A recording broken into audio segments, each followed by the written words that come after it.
quickly, but really odd times. That's for sure. So let's utilize the AMA text channel for questions, trolling, and all the things you guys like to do. We're on stages. All's acceptable. Okay. And I'm gonna set up the recording. Yeah, we all know the recording's not really going to work anyway, but go ahead. Yeah. I'm gonna do 2 different kinds of recording now. Oh, good. We need at least 3 different. We need to diversify our strategies for case all of them fail. Yeah, they also just so fake, not recording anything. Okay. Cool. So then I'll wait for your signal. So, okay, we're on.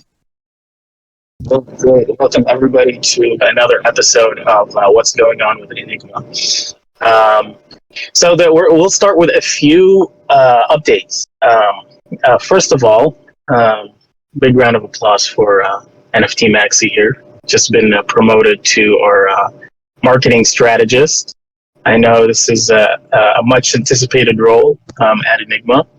And we're all very excited because if you guys don't know already, NFTmmAAXXii is probably the most creative person that I have met, honestly, through this project so far. Has a lot of great ideas. Helped kickstart this whole Crew 3 movement within Enigma, alongside other mods as well, of course. And he's got some great ideas coming up that is going to be very exciting to kickstart and share with the community.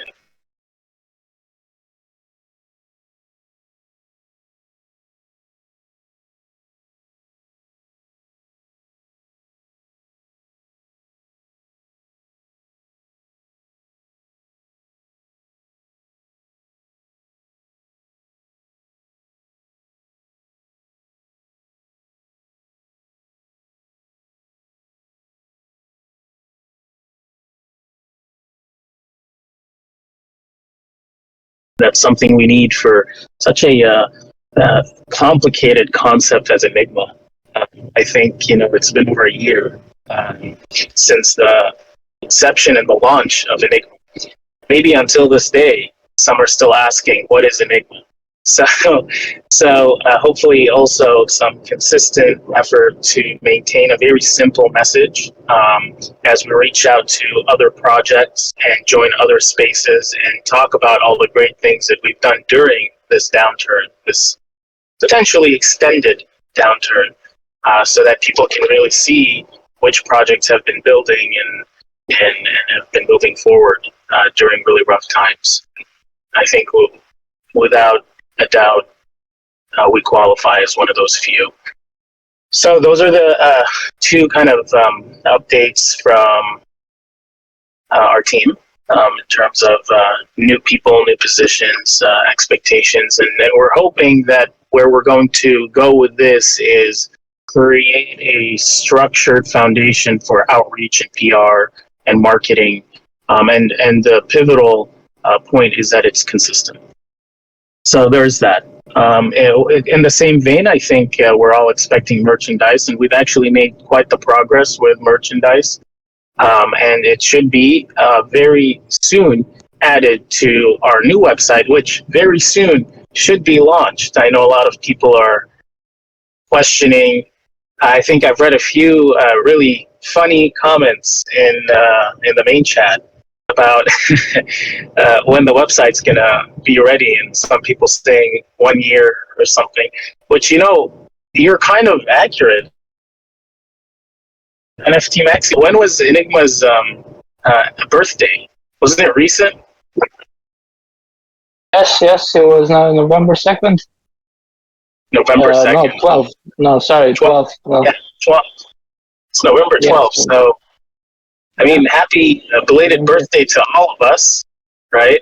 As aged Enigma miners, we have intentions to celebrate, and NFTmmAAXXii has been hounding us about organizing something, and we're organizing something, let's just say. So we have to celebrate this year. But point being that technically it took a year for us to get the website. So for those being sarcastic in the chat, you guys, don't doubt yourselves. You're actually kind of accurate. So we're hoping that this website comes out and finally fulfills the deepest, most profound desires of people like Doom, who have been harsh critics. And the dashboards that everybody's been expecting. We've said this before, but these dashboards are a lot more complicated than your average dashboard. Average dashboards pull data and display it. Our dashboards pull data, mess with that data in a way that it makes sense, because complicated variables that are constantly in with one another must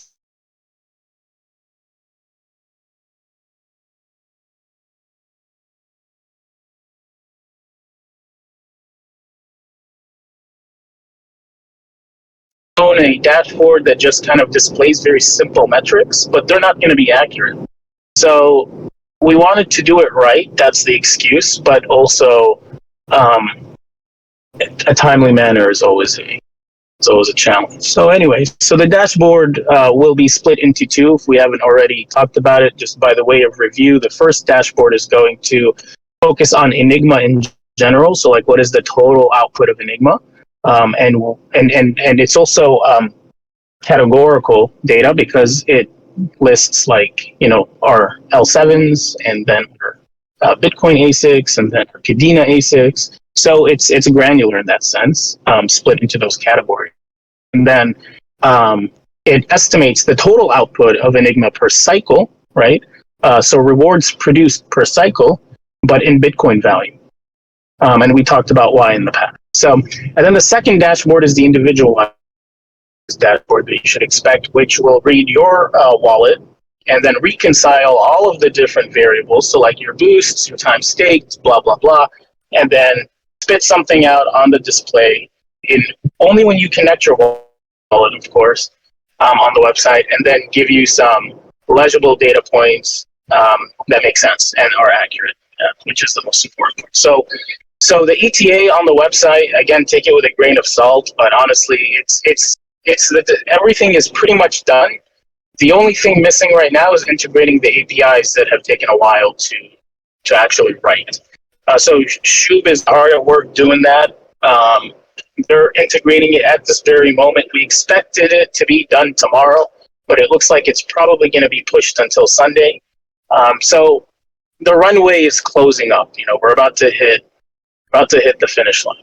So just keep throwing those when dashboard, when website jokes, and before you know it, it's actually going to be there, and it's going to surprise and shock everybody, and everyone will have seizures from happiness, and that's the goal. So now moving on to the next topic, the operational, from an operational standpoint, we've had some logistical challenges with getting the right container, but we just posted in the operational channel where we post kind of the updates about what's going on with Enigma's facility. We posted the newest container, and we're kind of glad that things didn't work out the way we wanted them to work out, because now we have a much better container. The design in every sense is better. It's engineered much better, and it's also cheaper.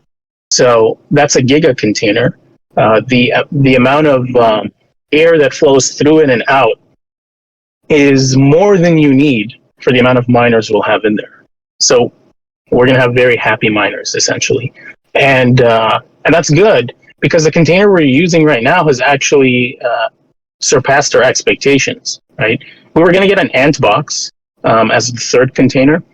But so our first one is like a PDM container, which is by far the most expensive one. It was like $100,000 to get that container, but it fits over 300 miners. So it's really good in terms of capacity. But the issue with it is when you start to reach 80% of the capacity, it things start to heat up, which obviously is not ideal. Fortunately, because we are in North Carolina and temperatures are really good and they're temperate even throughout the year, it doesn't really mess with our uptime as much. If we were in Texas, we'd be screwed. This would just be turning off every day and cooling itself off and then having to turn it back on. But anyway, we were going to go with ant boxes, and ant boxes are kind of like the equivalent of what you'd expect a budget container would be. So it'll compromise performance for budget. So you can have 3-4 ant boxes with very low overhead, but then your maintenance costs are going to go up a lot. So we found the perfect in between, and that's the Gigabox. The Gigabox is like you're taking really good engineering and really good budgeting, and then you're getting that perfect balance. And we're very excited about it, and it also looks really good. It just looks awesome. So that's going to be in like a week and a half is when we expect it to be in. And it's not really an issue because KA3s are, this is the next topic, probably going to be delayed. We haven't really heard much about the orders, so we don't really know if it's going to still be in December or if it's not going to be in December. We have no clue. What we do know is everyone that went to that event or were invited to that event and attended got an email. So I got an email. 3 other members of our team got emails for like an extra pre-order that we can place that they said is for December. So I'm hopeful. I'd say, like, honestly, if I had to bet, I'd say there's less than a 50% chance that it actually ends up being delivered in December. Because if it were going to be in December, it just wouldn't make sense that they wouldn't confirm by now, right? Because if it were December and they confirmed that it's December, then I think there would be a lot more hype, a lot more interest, a lot more confidence, and people would probably be buying more. So I don't think that they would forego the opportunity to capitalize on that PR value. So the fact that they're not, to me, suggests that there's going to be a delay. And of course, whenever there's a delay, everybody likes to wait until the last minute. Because the more time you give for a delay to play out, the more chaos can happen. So that's my expectation. Anyways, let's talk about KA3s for a second. Let's talk about Kadena. So obviously, this applies to cryptocurrencies across the board. Anybody who is living at least half their time outside of a cave can see the massive hysteria that is plaguing cryptocurrencies right now, and that's not great. But the one thing that is concerning is cryptocurrencies will recover differently. Some can handle and diffuse this hysteria and this chaos, and they can soak it in, and that is almost directly a function of the size of their community, right? And the extent to which this community believes in the cryptocurrency, and then others just cannot. And so if we look at Solana, I mean, Solana, that's just what happened with Solana was so crazy, like how it just collapsed. I think its collapse was more a function of public fear that FTX is so invested in Solana rather than any fundamental changes even to their balance sheets and their runway. But even Solana, a project as big as Solana and the community as big as Solana's, it still took a massive hit, right? But we all expect Solana to recover just fine in the long run because of the community. Now, when we look at Kadena, the first question that comes to mind is, does Kadena have that community to make a comeback? And if so, do we expect it to come back in a year, in 2 years? And that's also it's also somewhat a guessing game. So we talked about this internally a lot. A lot of people were interested in KA3s because KA3s had a disproportional ROI when you compared them to other miners. And so it was very appealing. It was, I don't think I think the vast majority of people made their decisions on buying KA3s because of the ROI, not necessarily because they loved Kadena as a coin, because again, it still has so much to prove, right? Fundamentally, nothing has changed about Kadena. We still think it has a great team. We still think it has amazing potential. It's situated to be one of the few proof of work coins within its category. So we still think all of those stuff are still there. That hasn't changed. But the risk benefit analysis heavily changed. The ROI on these machines heavily changed.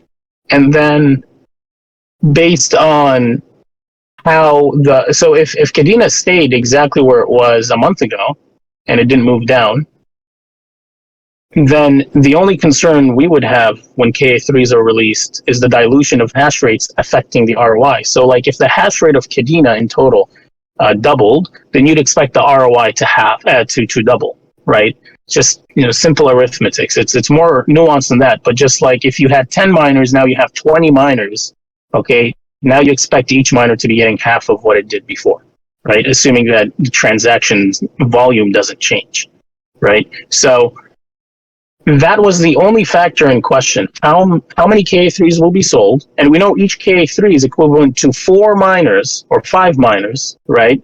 That are already out there mining. So 100 KA3s being released is like diluting the pool with 500 of the currently existing miners. So it has a disproportional dilutional effect. So that was the biggest concern. Now we have how many KA3s are going to be released, plus how much will this coin continue to plunge, plus will it even recover?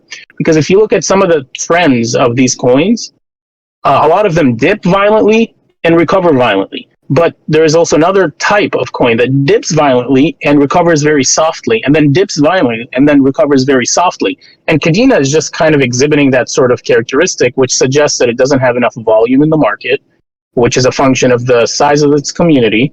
And all of those factors, while I still believe in the long run, Kadena is going to be a great coin, in the short run, or medium term, you have to really question. We have to be transparent. We have to be honest, because we're the same team that said, let's do this. This is a great opportunity.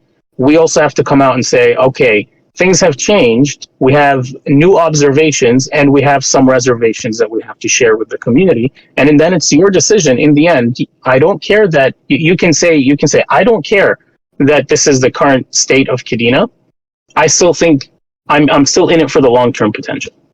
But if you're still that person who's like, oh, I'm going for Kadena because of the ROI, right, then you're the type of person that needs to really question whether you should or shouldn't do it anymore, right? So this is clearing my conscience and our team's conscience, because when we support a coin, we also have to be very transparent about when that support starts to be reconsidered. So we still support it. We're still buying KA3s for Enigma.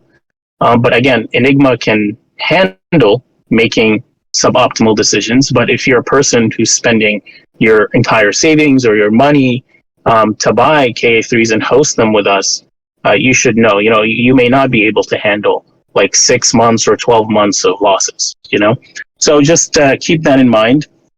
So with that being said, this is why we had announced, and we haven't reached out to everybody yet who placed orders and deposits for KA3s, but we are going to do that today.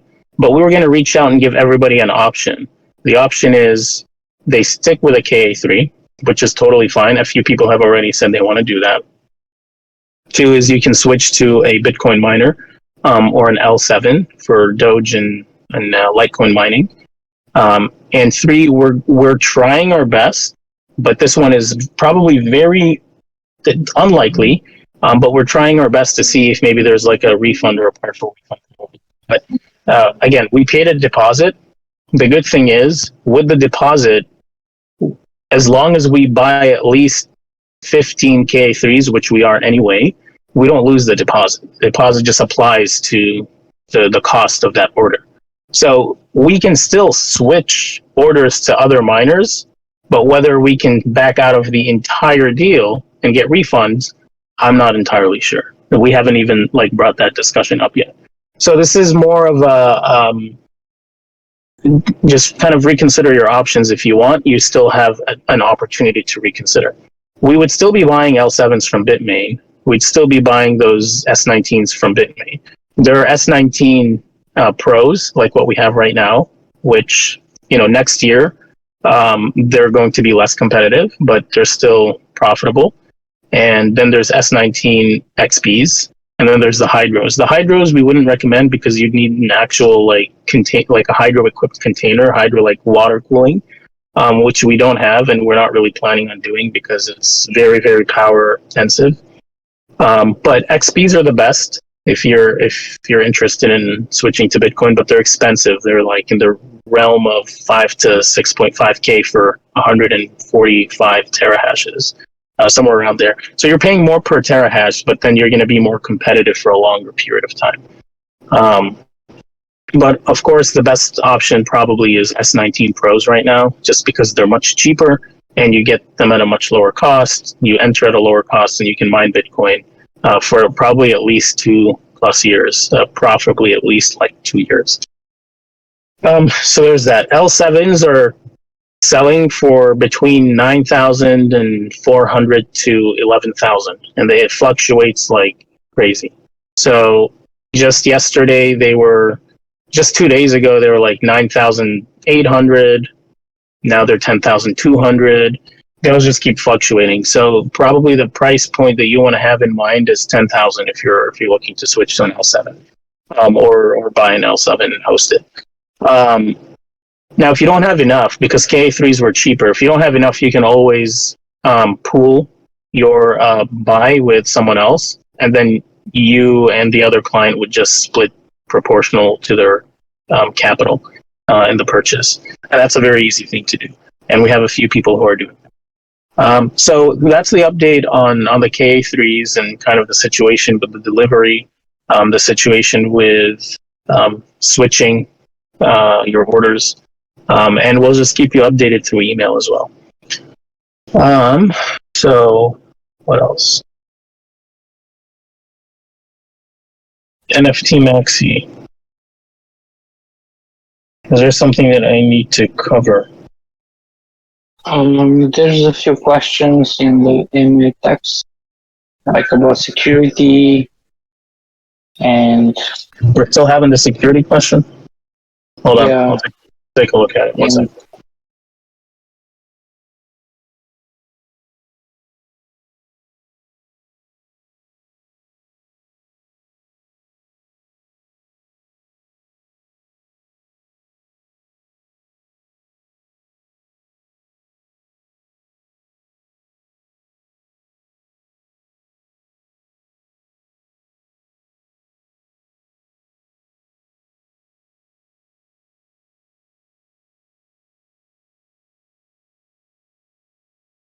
Okay. I'm looking through AMA text. Do you guys hear me well? I'm just seeing some comments right now that say otherwise. Good for me. Yep. All right, cool. All right, so we got one person who posted 3 questions. Okay, so Yenny Keve. All right, so good. I'm glad you bring this up. So the first question: what's the reason that the first payouts of the Buy&Host are delayed? So they're not actually delayed. They're delayed relative to when we said we would distribute them. The problem is the billing cycle for energy is a monthly cycle. So we don't know what the total energy cost for one cycle has been for us to factor that into the distribution for the Buy&Host, right?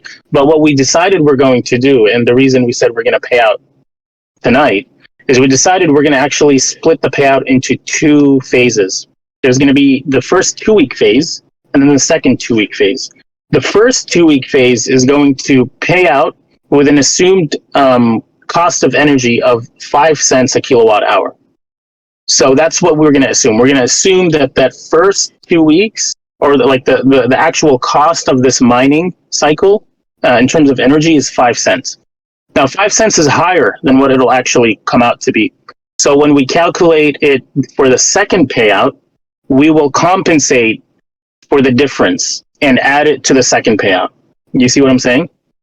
So if the ultimate cent kilowatt hour cost was actually 4.5 cents, then that difference of half a cent will be added to the second payout.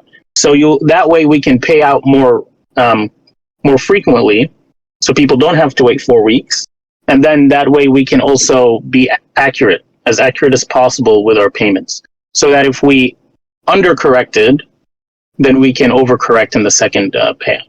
And it can be done either way.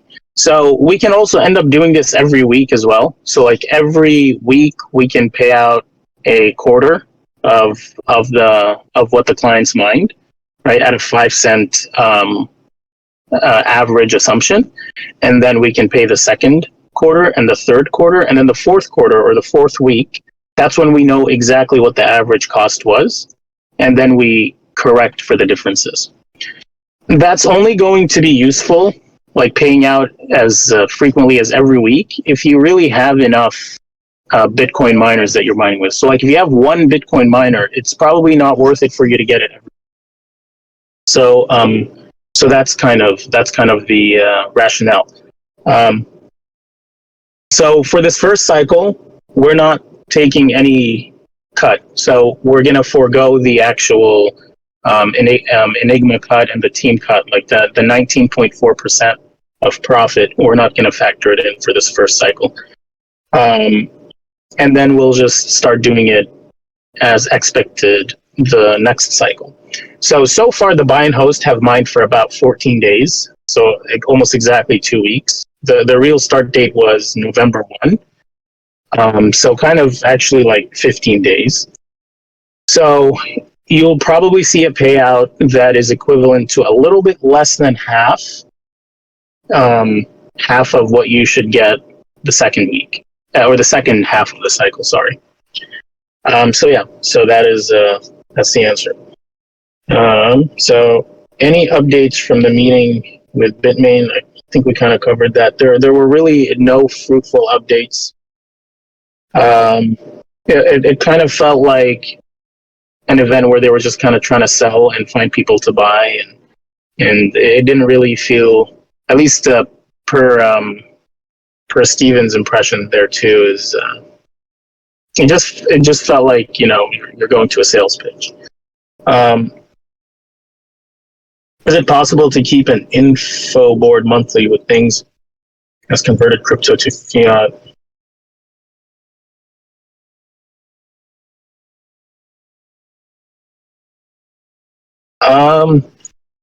Yeah, I mean, we can announce what's like being distributed for Buy&Host. As far as things being converted from crypto to fiat, all of that is trackable. You just have to kind of follow the contract where it's being pulled out. You see the actual community wallet. You see what's being pulled to Binance, what's being sold. You can track all of that. Can we talk about the security system more, because it's getting more and more serious? I'm not entirely sure what you mean by security system. If you can clarify. So with a potential K3 delay, what's the best guess on returns versus opportunity cost on switching miners? So the way I look at this, at least, and this is not financial advice. This is just what my observations are. It's really hard to predict the profitability of the K3.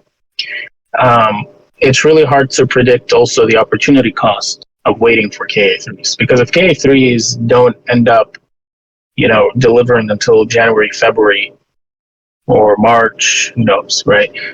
And then you miss the bottom on buying like cheap L7s. So these L7s, so we have like 37 L7s right now.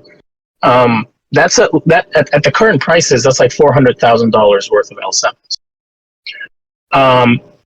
But it's actually, we paid more than 400,000. We probably paid close to 520, 530, like over $500,000 for them, because we bought about half of them, I think, a little more than half, like maybe 20, 25 of them.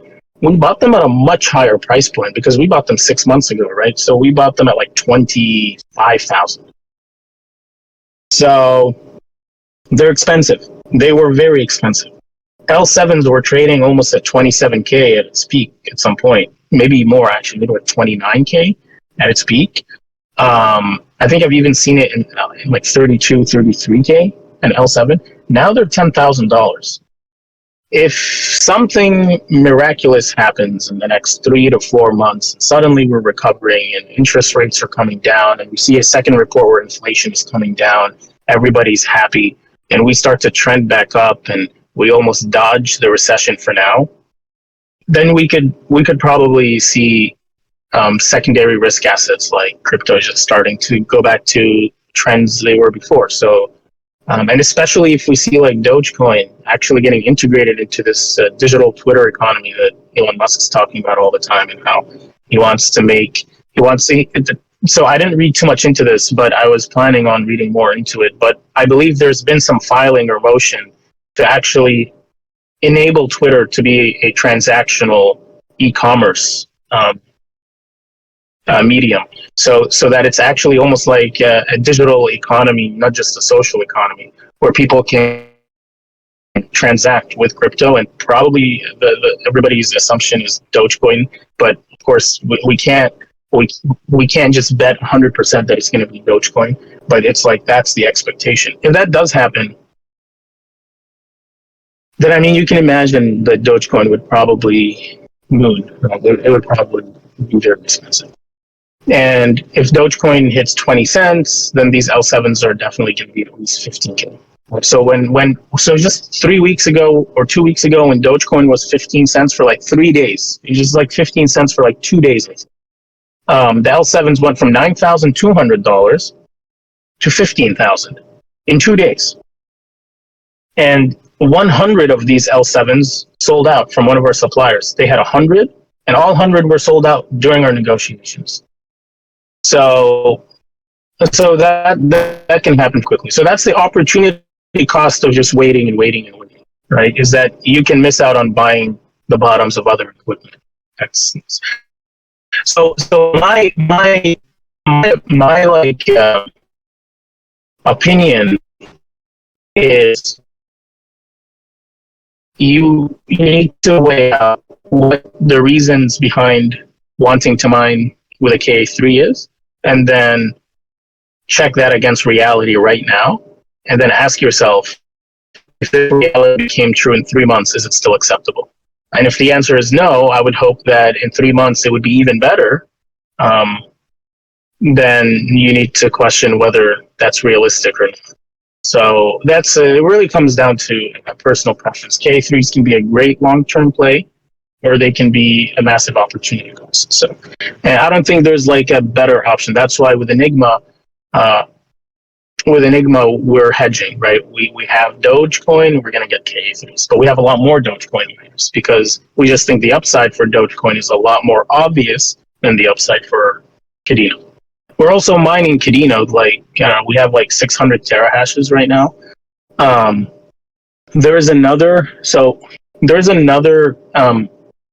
NFT project that's mining a lot more Kadena. I think they have like 10 times as much terahashes as we do, but it's all online. So that we're using the same software they're using.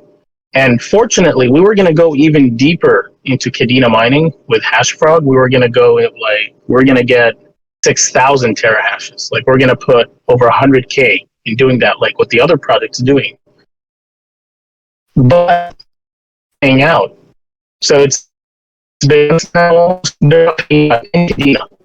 And saying the pool, which is where these are mining, the pool is having issues calculating the output for each of its clients. And when you ask them, what are you talking about? Can you give us a time frame when we can expect these payouts?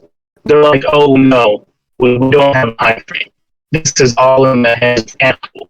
So it's like strange things happening with the K3s that are hosted online, that we're not even comfortable paying more online terahashes in this waiting period. All right, let's see.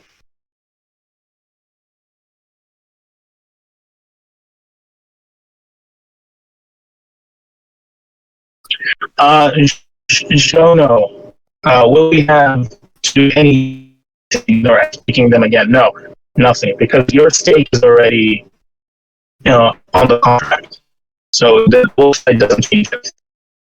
I can't let commanders just say payout is coming tonight. Your ears are clean, my friend. They're coming tonight.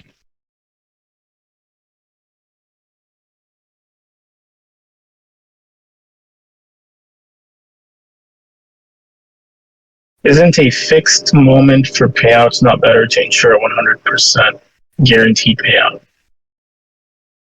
So it will be fixed. So I'm not entirely understanding the question, but I'm assuming that you think that the payouts will be variable, but they will not.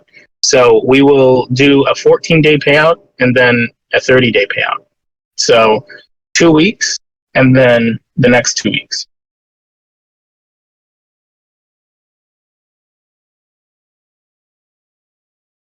Dr. Jolly, always nice to see you. We got to catch up soon, man. It's been a pretty rough winter for sure. But as rough as it's been, I'm pretty happy where we are today, to be honest. Let's see. Any other questions?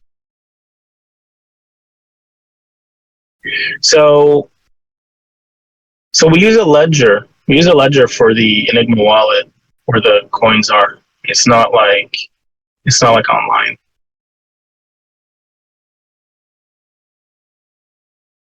I'm kidding. Actually, all the Enigma coins are on FTX.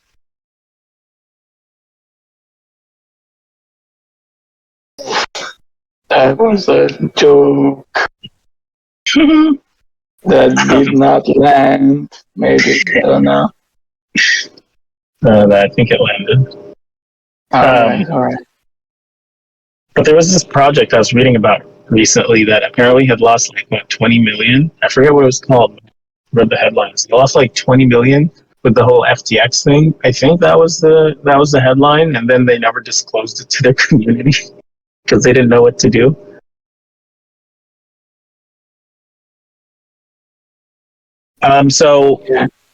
Well, the boosts are gonna need once we have the dashboards and once we're close to paying things out, the boosts are gonna need like a very detailed AMA, and that's going to probably a video AMA, honestly, to really explain it without leaving anybody confused.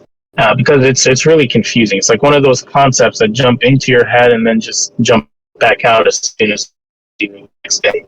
But the boosts, what we're planning on doing with the boosts is for the very first payout, the ultimate first payout after the reinvestment, because that's when the boosts are going to matter, right? We're going to consolidate all of the boosts after. So we're going to take all those boosts, do a one-time calculation, taking into account all the stake time, right? Taking into account all of the boosts that you have, like the hand boosts, and then we're going to do that payout. And then we're going to take those boosts and we're going to consolidate them permanently into either the wallet or into the metadata of the NFTs. And that's something we're going to have to actually think about a little bit more, because it's going to mess with our APIs again, and we don't want it to mess with the API too many times, because that takes some time to really adjust.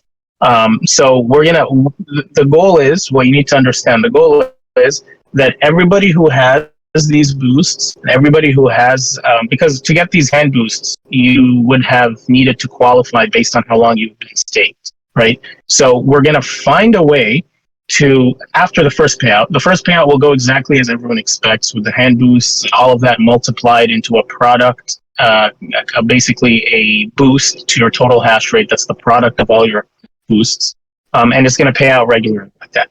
The second, third, and fourth, indefinitely. We want to make it more straightforward and easier to track. So we want to consolidate those hand boosts into one number that will be applied to your cycles.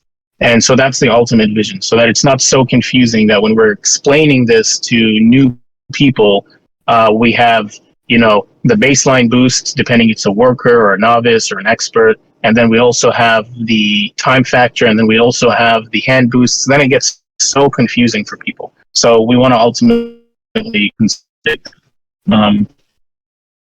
there were boosts for when you were staking. I'm not sure, but maybe that would be a nice thing to add as a little birthday gift. All right, so it looks like, okay, there's one more question.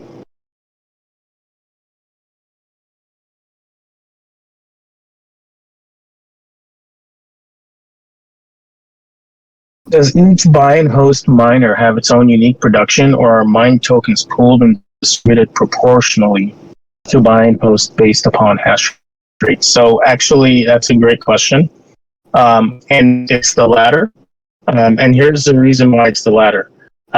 Because when you do pooled mining, first of all, it's more competitive, right, for everybody. And then so like the total production is better than the sum of the individual production. It's more consistent, right? So when you have, say you have 100 miners, each miner is 10 terahashes, so you have 1,000 terahashes. 2 of those miners are down for a day. So for 2 days, you have 980 terahashes, right? That's not going to affect the total output, like at all, barely anything. But if we had 1,000 terahashes, but those 1,000 terahashes are split into 100, 100, 100, 100, 100, right, for 10 different clients, and 2 go down for that one client, that's going to be 20% of that client's production gone for 2 days.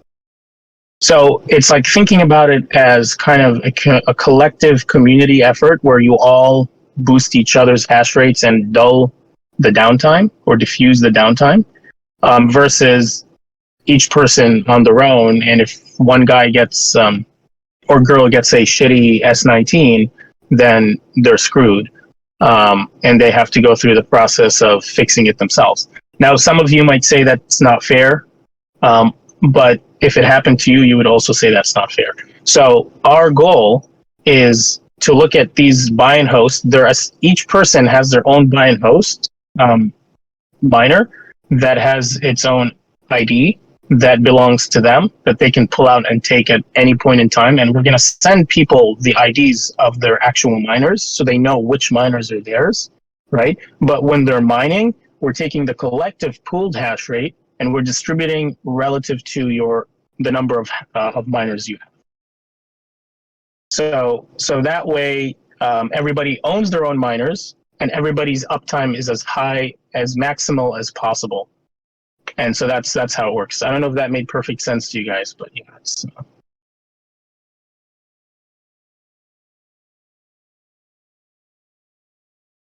And yes, it's probably better to have a permanent hand boost attributed to the NFT. It's just that when that happens, it's going to shift a little bit.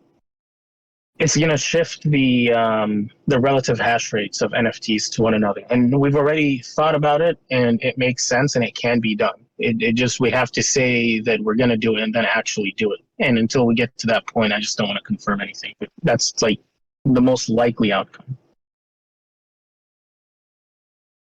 The first official payout. So NFTmmAAXXii, we already posted that. Thank you.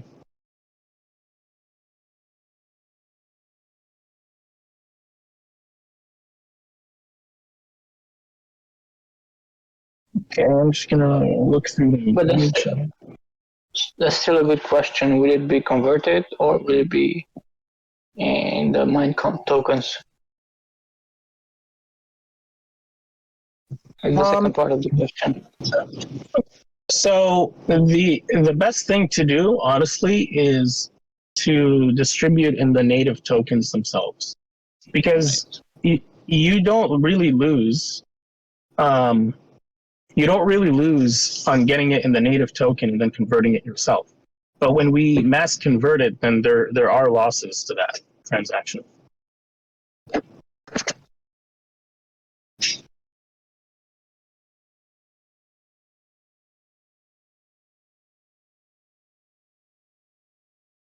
Any updates on GPU with shipping and all that? What do you mean? So all the GPUs are already shipped and stored. Wow. No. Right now, there are not any updates regarding that. So what we're waiting on is technical inspectors by the shipping company to come and inspect and stress test the GPUs and confirm the actual amount of damages. The whole process is going to take a while, and it's not straightforward. And even if we do have damages, the question, we know we have damages, but the real fine line is proving that a physical damage is equivalent to a functional damage. So like saying that, this GPU looks like it's obviously there's a dent on it, so it's structurally damaged. Doesn't necessarily translate to this GPU doesn't work. And that's the very difficult thing to prove. And we have to, once the technical inspection from their side, because we've already inspected it and we have determined that there's an X amount of damage, and that damage translates to this X amount of money that we're looking for to recoup. If they're going to come, they're inspected, they're going to be way more conservative, right? Because it's in their favor, and they're going to say, it looks like a tenth of what you reported as that is truly functionally damaged. And then that we're going to probably want to mediate some kind of settlement and say, all right, we're good with taking this much, and just let's call it a day. Versus they come and say, honestly, we're not paying shit. All our GPUs are crap anyway, and they don't mine Ethereum anyway, and so I don't know why, you come, pursue us. And then we would have to really, that's an entire budgeting discussion then. Is it worth chasing 50K? How much is it going to cost chasing 50K? So we're still at that first phase. It takes time, but we'll update you when there's any necessary or any significant developments, I should say. But we're not looking for 50K, right? So even if the damages are 50K, we are estimating damages over time plus opportunity cost. So we're requesting 500K. So in that sense, it's worth it, right? But we still have to see where that initial thing is going to land. We don't know. We don't know how much we're going to have to fight this. Okay. Let's see.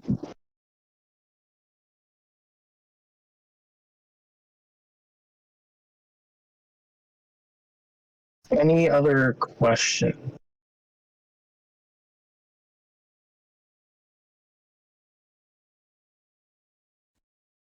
Oh my, somebody's typing. Somebody's typing. Do you see who's typing? What is it? Is it Doom? No.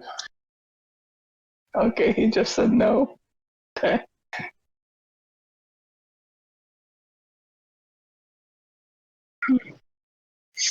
Right. Cool. I think that's it. So we'll leave you with some other thoughts. We currently are at about close to 2 megawatts. We have 4 megawatts that we want to fill up, as we've talked about. We have a 3 megawatt player that wants to come in and toss a bunch of miners on our site.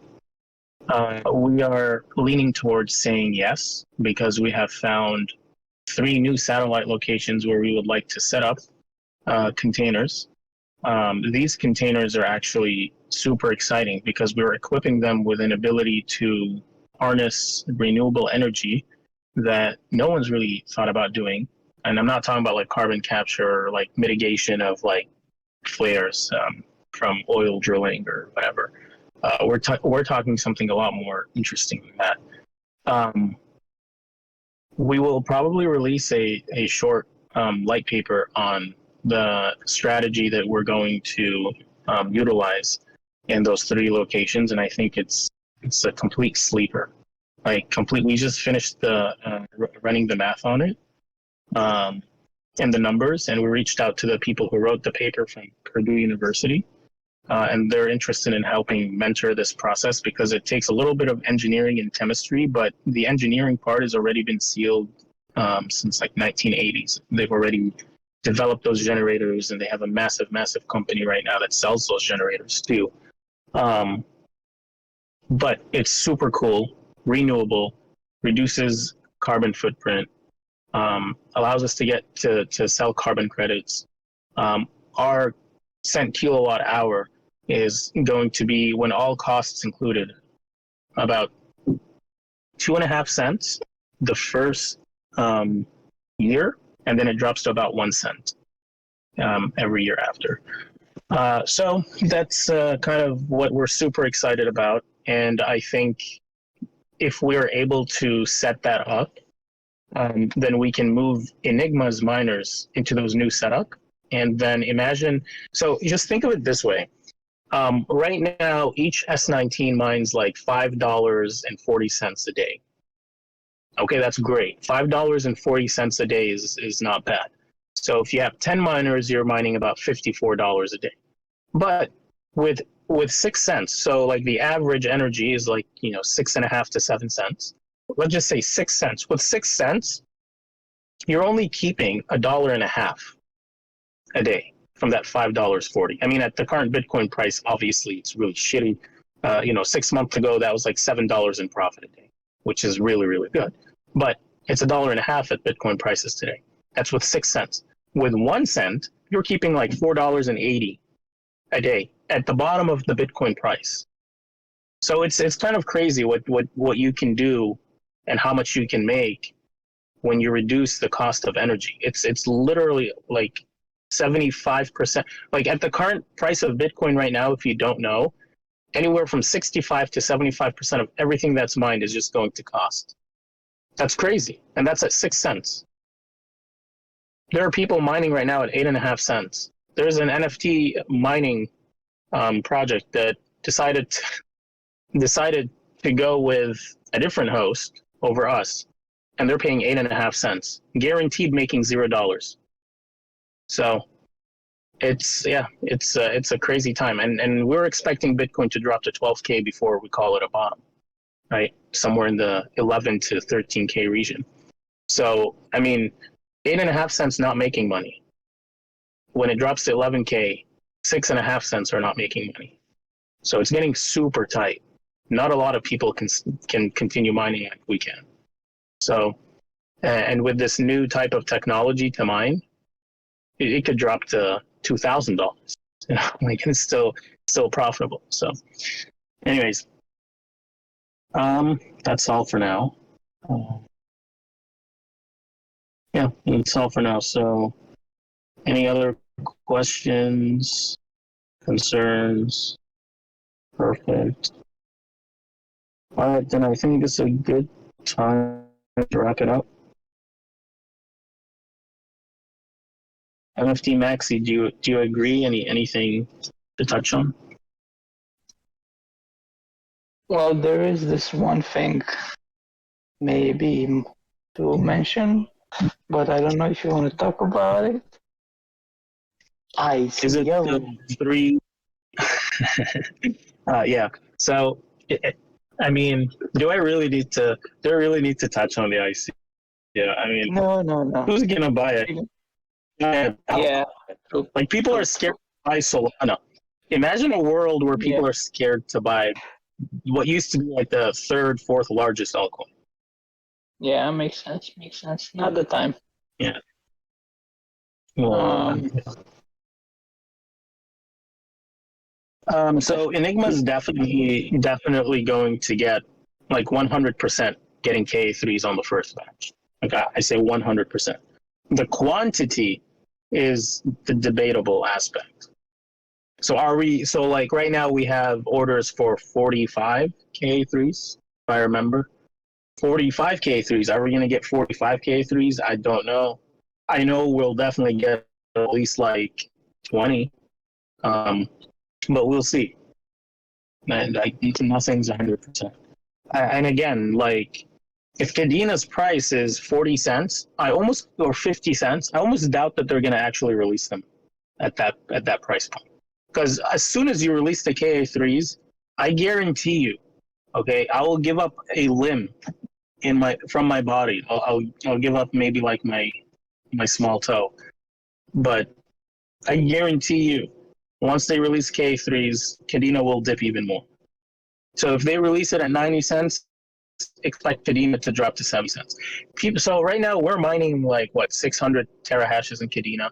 We try to sell like $2,000, $3,000 of Kadena. There's slippage. Like imagine $3,000 of Kadena with slippage. Like there is just the volume right now is not gonna absorb $50,000 worth of Kadena being liquidated every day, right? It's gonna drop. It's gonna drop.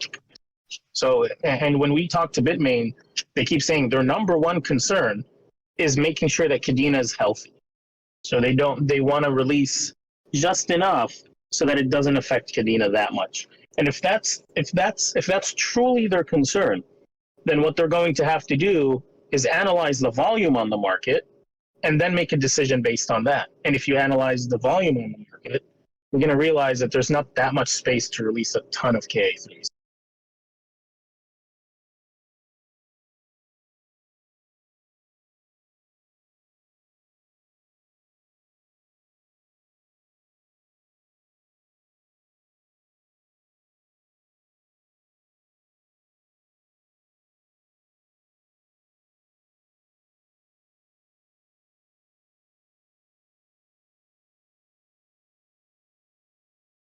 you still there?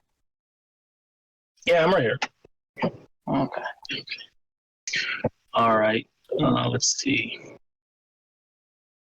So I actually don't know the ROI on the L7 right now, but at 1.2 weeks ago, it was like, so we bought a bunch of L7s at around $9,600. And at its peak, I am pretty sure, if I recall correctly, one L7 was mining like, honestly, I want to say like $40 a day. So if you do the math, that's 240 days. Once you adjust for, yeah, I think that was about correct. That's at its peak when Litecoin hit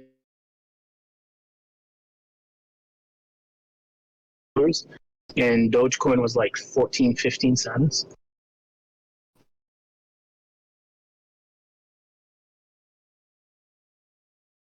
I guess that was Dogecoin alone was 40K a month. With the Litecoin, it was another like 10K, so 50K a month. 50K a month from just Doge. Bitcoin miners, which we spent a lot more on, like twice as much.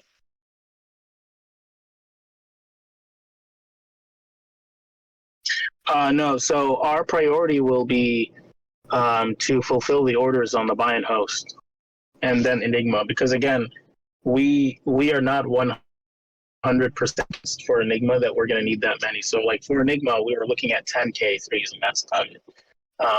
So if they sell us 20 on the first batch, then we would probably for Enigma take 5 and then give the 15 to the Buy&Host.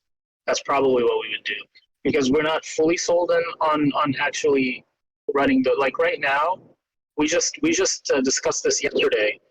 I was telling Steven, I would rather buy more L7s, anticipating either Dogecoin integrates to Twitter, or just, I mean, Dogecoin is the number one meme coin in all of crypto.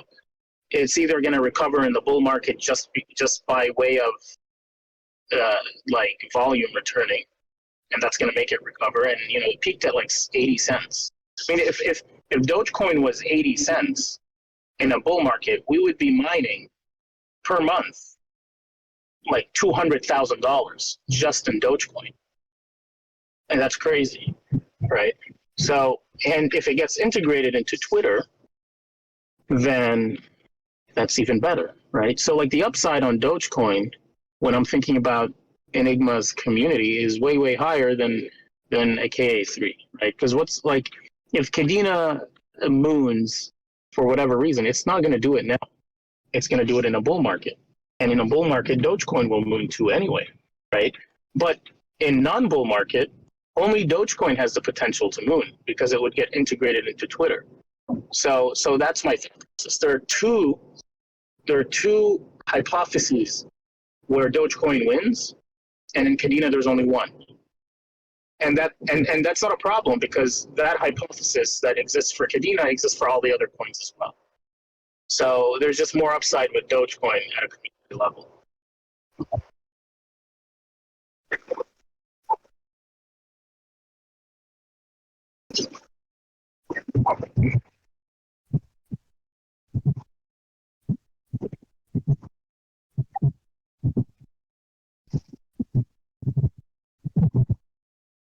All right.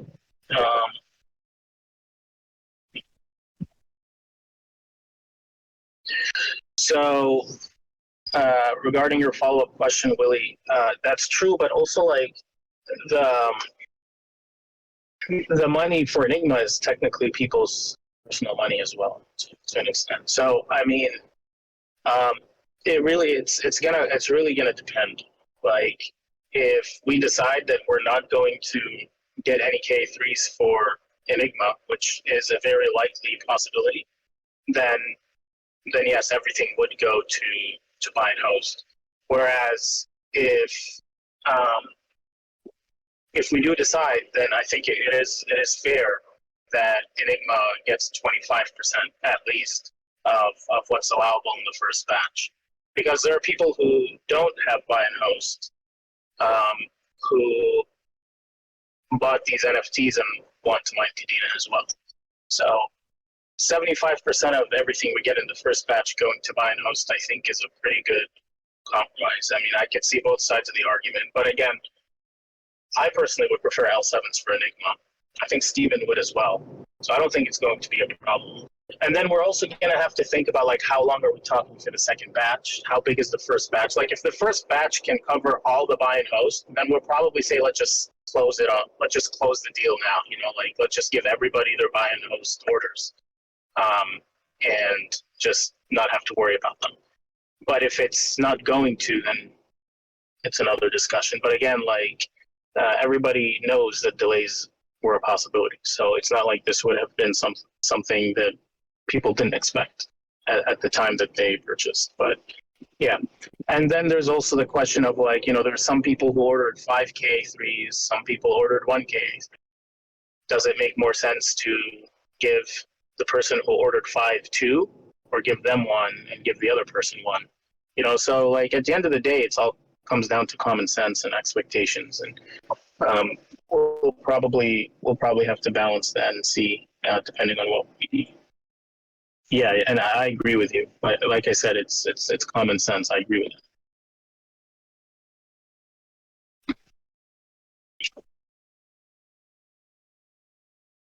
Please give me 100%. See, that's not fair when you put it in percents. Why should we give you 100% of your order and give Willie only 33% of his?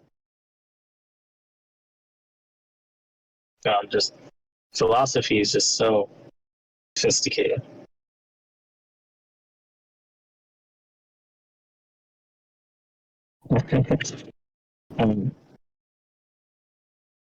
See, I like fish sticks ideas because that's what true fairness is. So we'll give Narwhal half of the KA3. We'll just smash it in half, give it to Narwhal, and then the other half we'll give it to fish sticks, and that way everybody gets an equal amount. All right, guys, I have to step down from stages. All right, is this another door handle question? Let's see.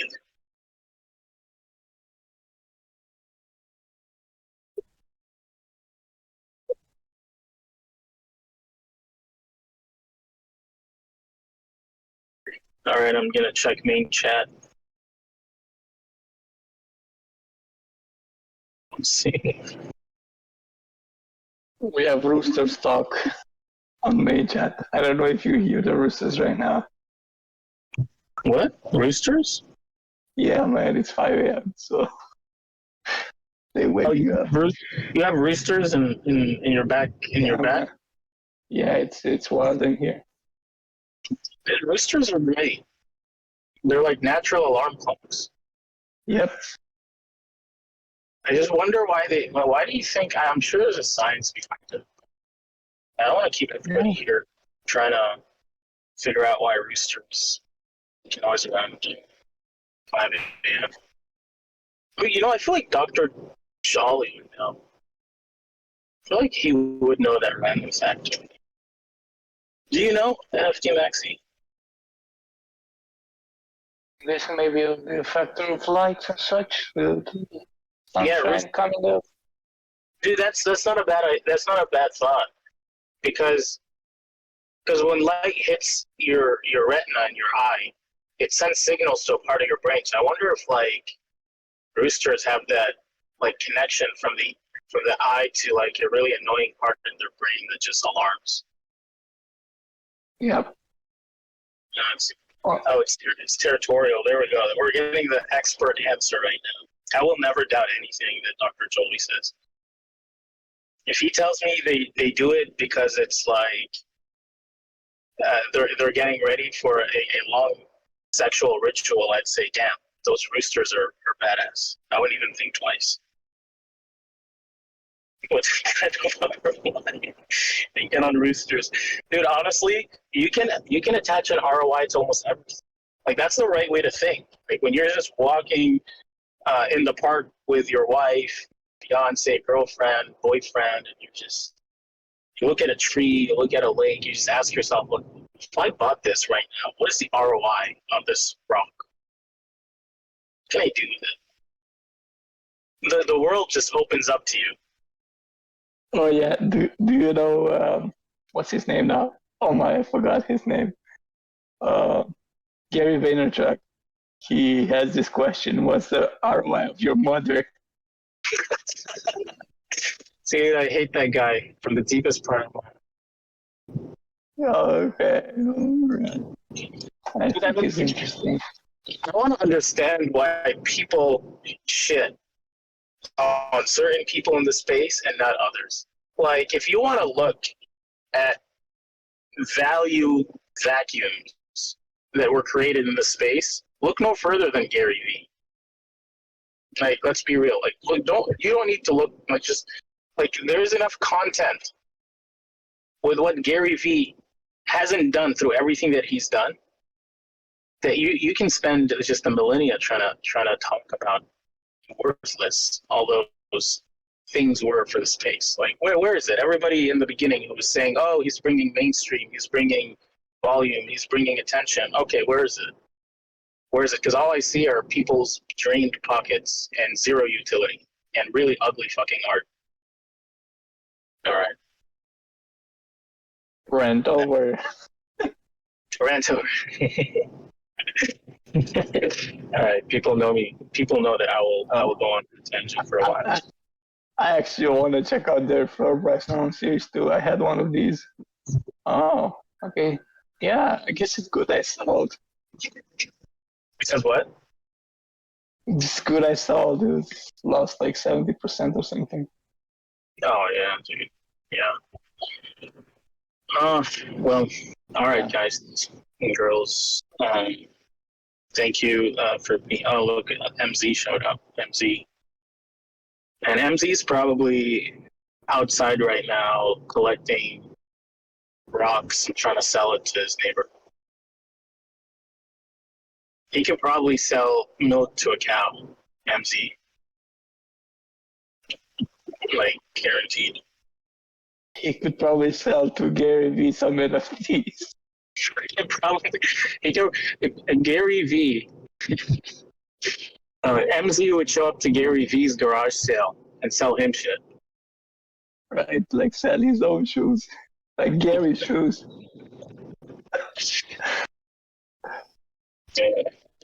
Okay, dude. I'm Okay. yeah. All right, so everybody, thank you, NFTmmAAXXii, for helping out. And we should schedule another AMA shortly.